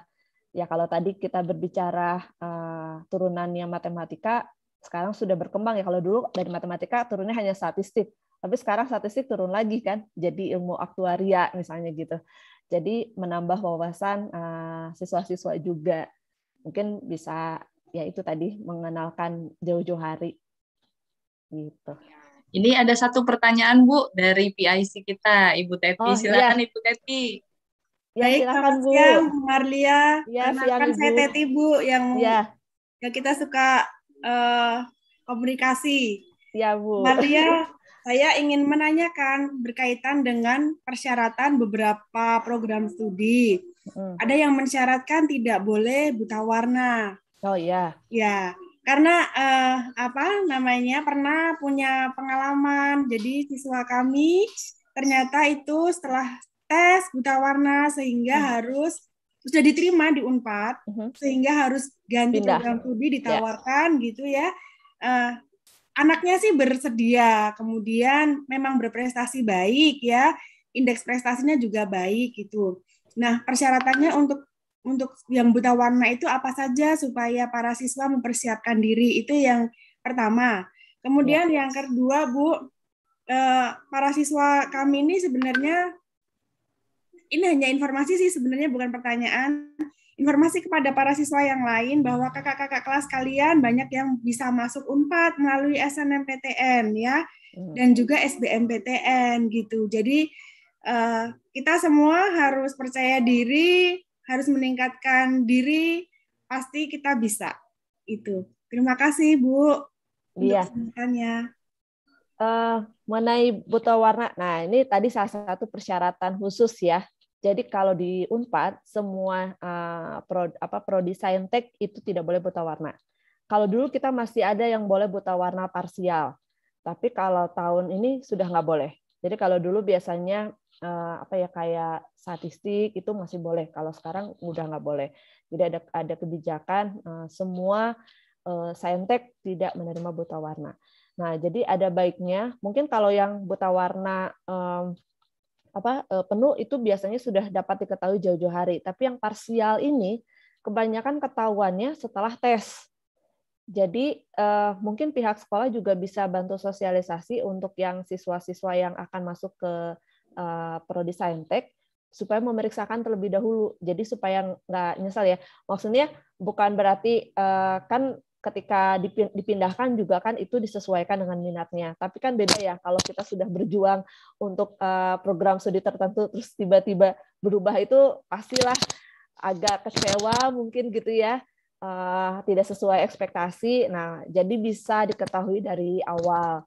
Jadi kalau diketahui dari awal kan, oh sudah siap nih, ancar-ancar pilihnya ke program studi apa. Karena kan kalau dari IPA masih peluang untuk ke lintas jurusannya masih besar dibandingkan yang IPS ke IPA gitu. Terus ya tadi ya betul, kalau lulusannya sudah banyak justru itu memacu untuk memotivasi diri bahwa kita juga berarti peluangnya juga sudah ada gitu ya. Hanya dipastikan aja nih lulusannya di sana berprestasi atau enggak gitu ya. Ngambil dengan benar atau enggak gitu, atau nggak jadi ngambil. Nah, itu karena saya ada tren baru ya. Kenapa ya beberapa tahun ini anak-anak yang galau untuk pilih prodi itu banyak sekali. Jadi entah karena dianggap mudah atau gimana, itu bahkan ada yang sudah lulus nih di Unpad, diambil Unpadnya, tapi tengah-tengah baru bahkan belum mulai kuliah itu sudah minta pindah. Program studi. Disangkanya kalau yang penting masuk Unpad deh, nanti kalau saya udah masuk ke program studinya, misalnya saya mau masuk ke matematika, kayaknya gampang deh saya mau masuk ke kedokteran, kan udah masuk Unpad. Ya enggak lah ya gitu. Nah, itu kan ada kriterianya sendiri gitu ya, dan sudah ada daya tampungnya. Jadi betul-betul yang mau dipilih itu dari awal sudah yakin gitu, sudah bulat gitu ya. Konsultasi juga dengan orang tua. Ada beberapa kasus yang terpaksa ibaratnya DO gitu ya. Sebenarnya kalau di kita tidak boleh ada mengundurkan diri atau DO karena alasan biaya. Kita akan upayakan mencarikan entah itu beasiswa atau bantuan pendidikan istilahnya ya. Tapi asal anaknya memang terbuka. Jadi jangan ketika udah over limit gitu, tiba-tiba dia ini. Jadi kita juga udah nggak bisa bantu. Kalau dari awal, misalnya kayak tadi, jujur ya ke orang tua, Mah, Pah, aku mau pilih pengen ke kedokteran gigi. Kedokteran gigi itu biaya praktikumnya itu cukup mahal ya, karena pernah ke dokter gigi yang tidak ada alat, tidak ada kan. Kalau dokter umum mungkin modalnya stetoskop. Kalau dokter gigi harus ada kursinya, harus ada tangnya, harus ada alat-alatnya macam-macam. Alat-alat basic itu harus dimiliki sejak duduk kuliah. Ya, jadi kalau dulu pas lagi offline kuliahnya, itu mahasiswa kedokteran gigi itu pasti nenteng kotak khusus ya, yang isinya itu macam-macam perlengkapan yang harus dibeli sendiri. Nah, itu kan kalau yang dari awal tidak siap, ya pasti akan, ini orang tuanya, kamu kuliah mahal-mahal banget sih pilih jurusannya, kenapa nggak pilih jurusan lain aja gitu kan. Nah itu coba ngomong dari sekarang. Yang mau pilih kedokteran itu lulus tuh nggak jadi dokter, baru sarjana kedokteran, belum bisa nyuntik, belum bisa mendiagnosa, meriksa pasien, masih harus kuliah profesi. Belum nanti saya habis profesi itu baru kuliahnya baru jadi dokter umum. Belum harus ngambil lagi spesialis. Nah, spesialis juga kan itu ada batasan umurnya. Kalau udah terlalu tua itu nggak bisa ngambil, karena kan pada pertimbangan khusus ya. Nah, makanya dokter spesialis itu kan, dokter itu rentang kuliahnya panjang. Bisa jadi kalau lancar jaya itu 10 tahun baru jadi dokter spesialis gitu. Panjang banget kan, kalau nggak kuat mental dan nggak kuat uangnya. Berat. Jadi tanggung jawab kalian mengambil program studi itu harus jauh-jauh hari. Kayak misalnya biasanya ya kalau orang tua jadi dokter katanya anaknya harus jadi dokter lagi, bener nggak ya Bu ya? Tapi banyak yang seperti itu. Nah, ini kalau pesan sponsor anaknya harus jadi dokter, nah itu harus baik-baik sama orang tua. Lah kalau anaknya nggak minat, masa dipaksain? Kuliah kan berat ya Bu ya. Kalau kita nggak minat itu kayaknya ibaratnya gimana ya? Misalnya saya nggak suka matematika, tiba-tiba atau disuruh menjejal rumus-rumus gitu. Terus apalagi kedokteran itu hafalannya luar biasa gitu ya, banyak. Diktat-diktatnya banyak, ngambil jurnalnya pun jurnal ya namanya perkembangan kedokter ilmu itu kan banyak sekali, dari luar negeri juga ada. Kalau kita nggak siap mentalnya, wah itu bisa stres ya. Nah, teman-teman di sini coba ngobrol sama guru-guru BK di sini. Pasti saya yakin lah guru-guru BK Penabur mah enak-enak diajak curhat ya, diajak ngobrol. Mungkin orang tua kadang-kadang gini ya, hampir sebagian besar tuh anak kayaknya segan cerita langsung ke orang tua. Mungkin lebih gampang cerita ke teman atau ke guru kalau di sekolah gurunya enak-enak, atau ke orang lain lah ibaratnya. Nah, mungkin Bu Teti, Bu Mary mungkin punya pengalaman juga sama siswa yang seperti itu gitu ya. Nah, bisa bantu coba jelaskan. Nih kamu tuh kalau anaknya, tapi bukan berarti kita menjudge orang gitu ya. Ah, kamu mah bodoh lah, nggak akan bisa lah masuk ke tempat kayak gitu. Kamu mah anaknya selebor, akan bisa. Nah, nggak boleh sih seperti itu. Karena kembali lagi keputusan kan ada di dia ya. Ada di mungkin setelah ngobrol dengan orang tua, malah jadi motivasi. Banyak kan yang dulu guru saya bilang kamu nggak akan masuk kedokteran, tapi ternyata sekarang jadi berprestasi jadi dokter. Itu ada malah yang jadi melecut gitu ya, jadi memotivasi. Ada, tapi kan gimana anaknya ya? Kalau yang melecut ya bagus ya, kalau justru down, udah deh kacau gitu kan. Nah ini ya saya yakin lah teman-teman di sini bisa dapat motivasi yang kuat dari guru-guru penabur di sini gitu, apalagi sudah ada alumninya yang lolos gitu ya, wah luar biasa lah. Insya Allah lah tahun depan banyak lagi yang masuk ke Unpad gitu. Bu Teti, saya jadi keingat ada satu alumni kita kok, Nomi Lintang kalau nggak salah ya, dia Unpad Hukum kalau nggak salah. Nah itu teman-teman bisa juga kan ternyata kalau misalnya kita udah berusaha keras nih. Ini Bu Lisna apakah sudah bisa?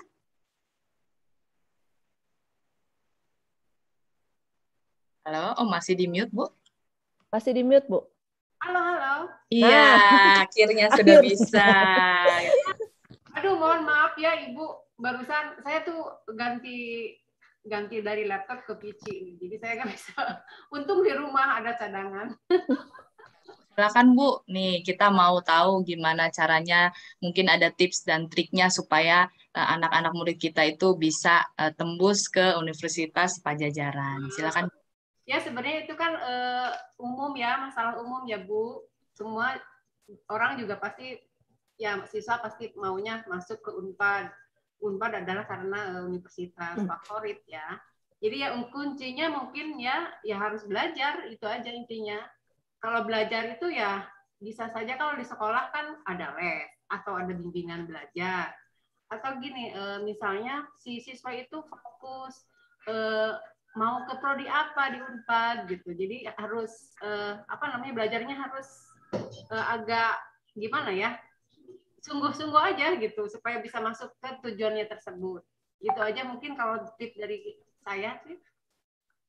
Terus biasanya jangan, kalau misalkan kan ada yang Unpad tuh pengen ke prodi ini tapi saingannya banyak. Ya mungkin bisa dirubah jadi lihat apa prodi yang saingannya sedikit, jadi supaya bisa menetralisir anaknya itu supaya bisa masuk ke Unpad gitu. Jadi jangan maksudnya kehendak gitu ya, jangan menginginkan kehendak tapi memaksakan ya Bu ya. Ya betul gitu, kemampuan gitu, tidak melihat kemampuan kita gitu, jadi jangan memaksakan. Mungkin itu saja Bu. Iya, harus melihat kemampuan kita juga ya Bu ya di satu sisi dan menyesuaikan dengan yang sudah kita usahakan.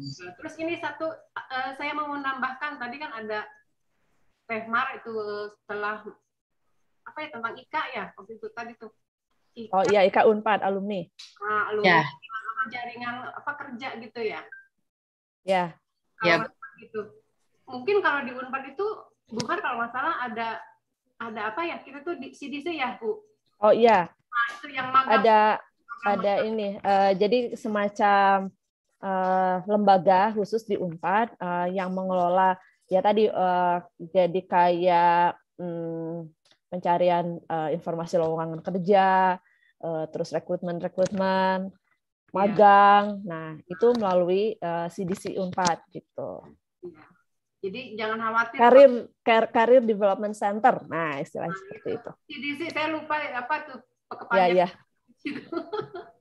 Ya, kayak ada seperti itu, Bu. Jadi kita itu tadi CDC itu kerjasama sama IKA Unpad bikin job fair. Ada macam-macam. Jadi kita ada website khusus CDC. Kan mereka itu kita juga dituntut kalau sekolah kan ada akreditasi sekolah ya. Ditanya kan lulusannya masuk ke perguruan tinggi mana aja gitu ya. Nah, kalau Unpad juga sama. Ketika lulusan Unpad itu diterima di perguruan tinggi di instansi mana aja. Terus masa apa sih namanya sih Bu? Kalau nganggurnya itu setelah lulus tuh berapa lama? Masa tunggu. Nah, istilahnya seperti itu. Jadi kalau ada yang istilahnya di ijon tuh dia belum lulus tapi udah keterima kerja. Nah, itu banyak. Antara lain dia tadi yang rekrutmennya datang langsung ke kampus. Jadi ditanya, nih yang udah semester akhir siapa aja nih? Nah, ada tes langsung. Padahal mereka lulus aja dari Unpad belum gitu. Ada juga yang dari magang, kan kita ada kegiatan magang ya untuk mahasiswa itu, magangnya di instansi. Nah, kalau dia performanya bagus, kadang-kadang ditawarin, udah nanti kamu kalau udah lulus ngelamar ke saya aja deh. Nah, itu banyak ya kasus seperti itu. Jadi belajar sambil kerja dan akhirnya jadi kerja betulan gitu ya. Ya gitu mungkin Bu, tambahan dari saya. Baik, terima kasih banyak Bu Lisna dan Bu Marlia. Kebetulan waktu kita sudah habis, Bu. Pas banget ya. Untungnya Bu Lisna bisa nih ya kasih kita masukan lagi. Terima kasih banyak sekali lagi Bu Marlia dan Ibu Lisna.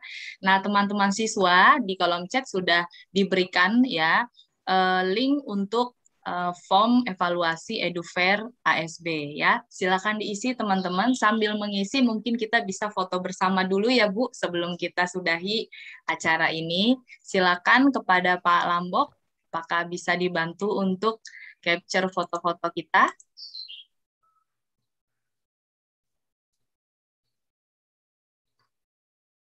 Pak Lambok, apakah terhubung?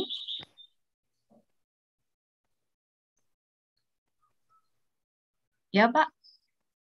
Di-mute. Oh, minta tolong host untuk unmute. Terima kasih. Iya. Bisa, Pak? Bisa. Ya. Oke, silakan dibuka kameranya teman-teman. Ya, boleh pakai reaction juga tuh ya, pakai reaction ya. Kita berikan apresiasi untuk narasumber kita hari ini. Silakan. Saya mulai dari back 1, 1, 2. Ya, thank you. Back 2. 1, 2. Ya, 3. Ya, 1, 2. Oke. 4. 1, 2. Ya, 5. 2. Oke, 6. Cukup banyak ini. 1, 2. Oke. 7. 1, 2. Ya. 8. 1, 2. Ya. 9. 1, 2. Oke. 10. Oke, 1, 2. Oke. 11. 1, 2. Oke, 12. Ada berapa slide, Pak? Ada 16. Lagi. Aduh, luar biasa. Ada 16. Ya, 1 banget. 2. Oke.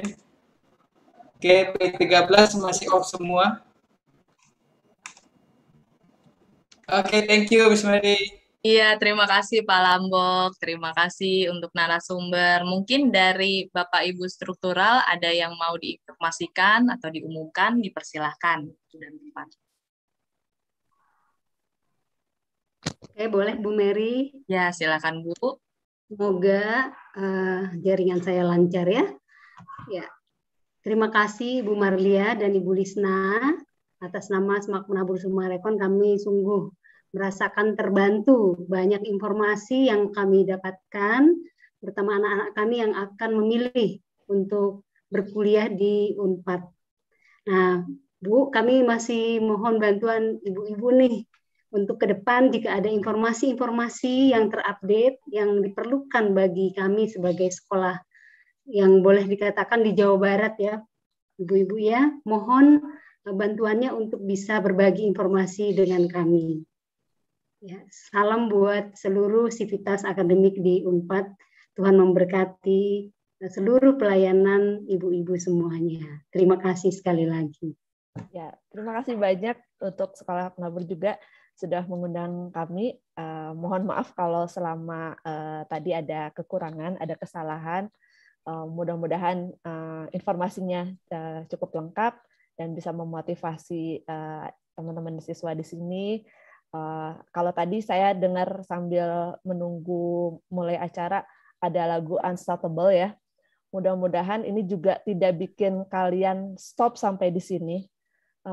Judul acaranya udah bagus, Break the Limit gitu ya.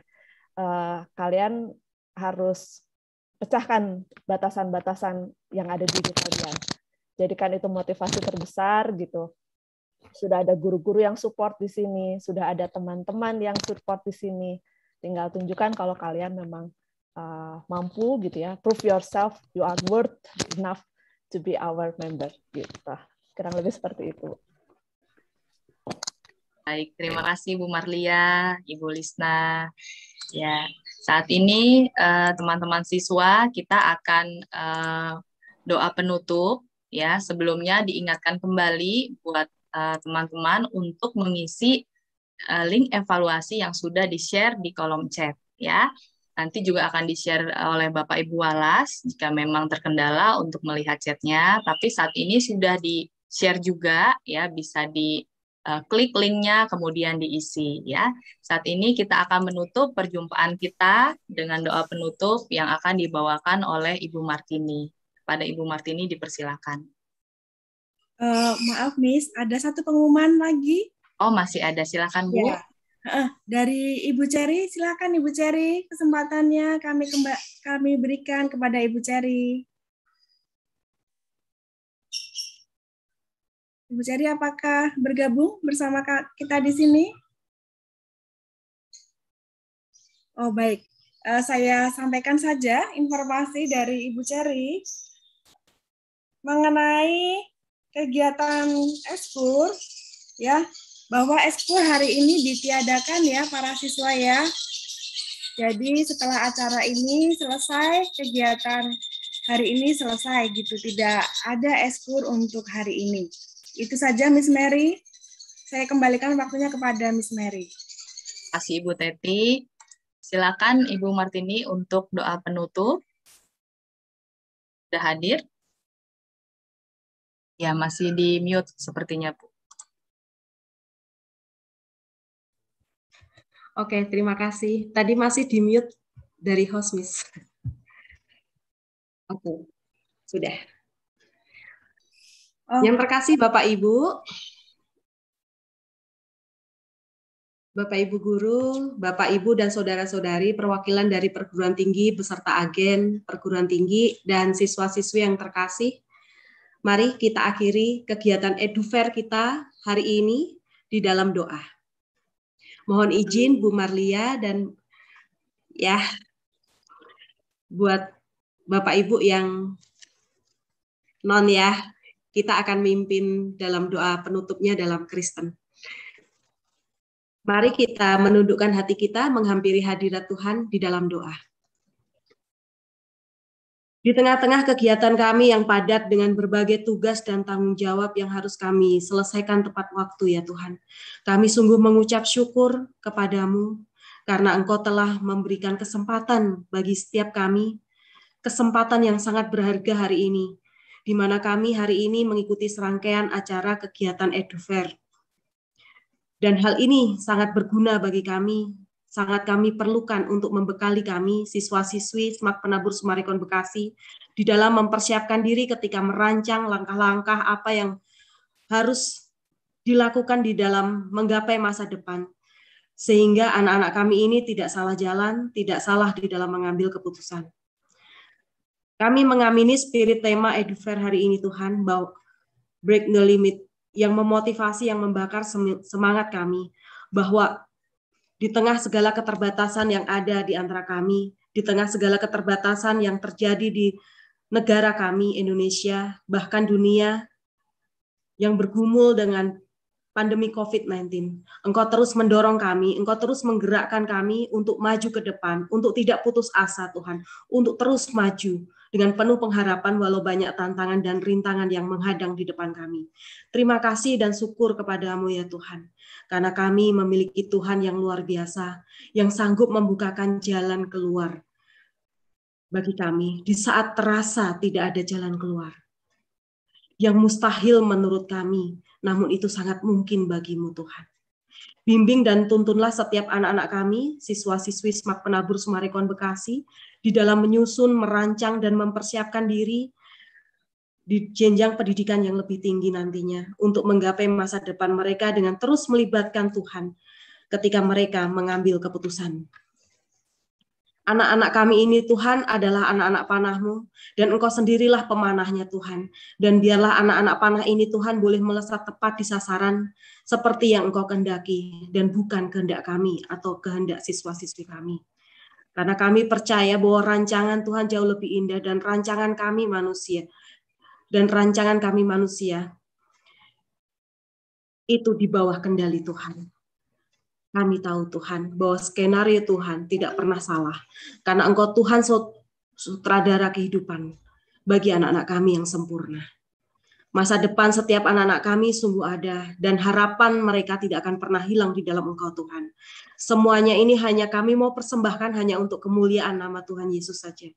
Syukur kepadamu ya Allah, karena berkenan menghadirkan perwakilan dari setiap perguruan tinggi maupun agen perguruan tinggi yang boleh membagikan berkat kepada kami di dalam menyampaikan materi-materi perguruan tinggi masing-masing, informasi-informasi yang berharga bagi setiap anak didik kami, dan setiap jawaban yang telah diberikan dari pertanyaan-pertanyaan yang ada dari anak-anak kami maupun dari guru dengan sangat baik, sehingga semua ini dapat membuka wawasan, dapat menambah pengetahuan anak-anak kami tentang dunia perguruan tinggi. Terima kasih Tuhan, karena anak-anak kami boleh menggali informasi sedalam-dalamnya melalui kegiatan EduFair ini, di dalam acara ini, sehingga boleh menjadi bekal di dalam pengambilan keputusan pemilihan jurusan yang benar-benar mereka sukai seturut dengan kehendak-Mu, dan di dalam memilih perguruan tinggi. Berkatilah Bapak, Ibu, Saudara-saudari, perwakilan dari setiap perguruan tinggi maupun dari agen dan perguruan tinggi yang menaungi mereka di dalam mengemban misi pendidikan di Indonesia ini. Kami menyadari sepenuhnya Tuhan, bahwa kegiatan EduFair ini tidak pernah lepas dari campur tangan Tuhan. Kegiatan EduFair ini boleh berjalan dengan lancar. Ini hanya karena pimpinan dan penyertaan Tuhan saja atas kami, atas panitia di dalam mempersiapkan segala sesuatunya, atas peserta, atas narasumber, dan berbagai fasilitas yang lainnya, termasuk di dalamnya jaringan internet, sehingga boleh berjalan dengan baik. Dan siang ini Tuhan, sebentar lagi kami akan berpisah satu dengan yang lain Tuhan, untuk melanjutkan kegiatan kami masing-masing. Kami percaya Tuhan, damai sejahtera Allah, belas kasih dari Bapa Surgawi terus memenuhi setiap kami, sehingga kami boleh melewati hari-hari kami dengan penuh syukur kepada Engkau. Dan ampunilah segala dosa dan kesalahan kami ya Tuhan. Engkau sendiri yang menyempurnakan doa kami ini. Hanya di dalam nama Tuhan Yesus Kristus, Tuhan dan Juru Selamat kami yang hidup, kami telah berdoa dan mengucap syukur. Amin. Terima kasih Ibu Martini, terima kasih Bapak Ibu Guru, serta Bapak Ibu perwakilan dan siswa-siswi. Selamat istirahat, Tuhan memberkati. Terima kasih Bu Mary, Bu Tevi. Ya, terima kasih. Terima kasih Bapak Ibu, terima kasih Bu Maria. Terima kasih. Ya, terima Terima kasih. kasih. Terima kasih Bapak Ibu. Lagi. Sukses semuanya, semoga sehat selalu. Terima kasih semuanya. Terima kasih Bu Maria, terima kasih Bu Lisna. Terima kasih Bapak Ibu.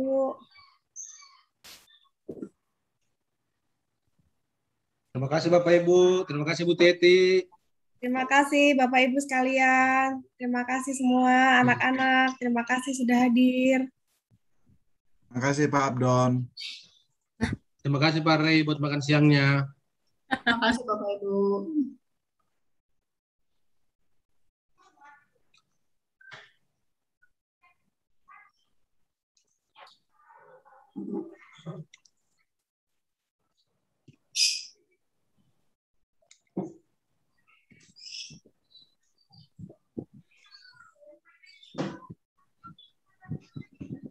Terima kasih Bu Mary untuk MC-nya. Ya Bu, ditunggu makan siangnya. Segera Bu. Oh, ada makan siangnya ya. Ada dong. Bapak Ibu. Masa nggak ada? Ya, segera. Tunggunya Ambil di Bapak mana Ibu. Bu makan siangnya? Bu Teti perlu diituin kalau nggak Bu Kristiana dikirim ambil di alamat rumah saya aja, Bu. masing-masing. Apa? Kalau Bu Kristiana ambil di tempat saya aja Bu, yang lain ambil sendiri. Apa? Bu Mary ambil di tempatnya Pak Abdon. Aduh Bu Mary itu Katanya Pak Abdon khusus Ibu Kristiana Bu sudah berpaling soalnya Pak Abdon. Pakai masker Bu Pak Rey. Ayu gimana Bu Ayu? Kalau Bapak Ibu yang lain ambilnya di Pak Rey. Brosurnya. Pak Abdon sudah berpaling ke tempat yang lain ya Pak Abdon ya, mendua hati nih Pak Abdon. Bagi alamatnya. Alamatnya Berarti ya. ada eval nggak? Apa kita boleh langsung istirahat nih? Bukan istirahat, UKG ya? KG, oh iya Istirahat. Bapak Ibu. Istirahat hanya untuk orang Bapak lemah. Ibu, Oh iya. satu kita UKG, kita evaluasi nanti atur waktu lagi ya Bapak Ibu ya. Bahwa Ya. istirahat hanya untuk orang lemah. Baik Bu Teti, boleh istirahat ya. Ngeri Boleh kali silakan Mas. Mas UKG ya. Istirahat ya Bu UKG. Teti, boleh ya.